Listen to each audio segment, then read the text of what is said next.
আসসালামু আলাইকুম। এটা হচ্ছে আমিয়াখুম। আমিয়াখুমে আমরা কিভাবে গিয়েছি এবং কিরকম টাকা খরচ হয়েছে আমি আপনাদেরকে এই ভিডিওতে ডিটেলে জানিয়ে দেব ইনশাল্লাহ।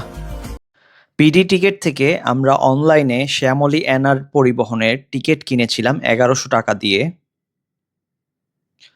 আমরা রাতে কুমিল্লাতে ব্রেক নেওয়া হয়েছিল। তো আমরা হোটেল নূরজাহানে আমাদের ডিনারটা করে নিয়েছিলাম। আমাদের খুব তাড়াতাড়ি আমরা পৌঁছে গিয়েছিলাম। অ্যারাউন্ড ১টা ৩০-এর মধ্যেই আমরা কুমিল্লাতে পৌঁছে গিয়েছিলাম। সকাল ৭টার দিকে আমরা আলীকদমে পৌঁছে গিয়েছিলাম।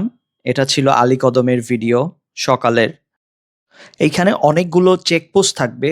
তো আপনারা অবশ্যই ১০ কপি এনআইডি কার্ডের ফটোকপি নিয়ে আসবেন এবং আপনার নাম্বার এবং আপনার যেই গার্জিয়ান আছে তার নাম এবং নাম্বার ন্যাশনাল আইডি কার্ডে লিখে দিবেন। আলীকদম থেকে থানচি যাওয়ার জন্য আমরা যেই চাঁদের গাড়ি ভাড়া করি এর ভাড়া ছিল ৪,০০০ টাকা।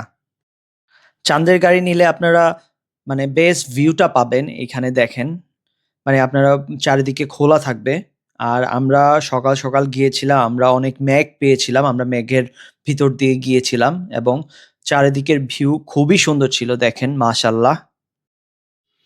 আলীকদম থেকে থানচির যেইসব ভিউ পাবেন এগুলো আসলে অন্য কোথাও পাবেন না আপনি। বান্দরবনের সবচাইতে সুন্দর ভিউই আপনি এই চাঁদের গাড়ির মাধ্যমে পাবেন। এটা হচ্ছে থানচি। আর অবশ্যই আপনারা আগে থেকেই একটা গাইড নিয়ে নিবেন। আমরা ৩ দিনের জন্য একটা গাইড নিয়েছিলাম। আমাদের খরচ গিয়েছিল ৭,০০০ টাকা। এখানে এসে আপনারা গাইড পাবেন এবং আপনাদেরকে নৌকা ভাড়া করতে হবে। ভিডিওটা অনেক বড় হয়ে গিয়েছে।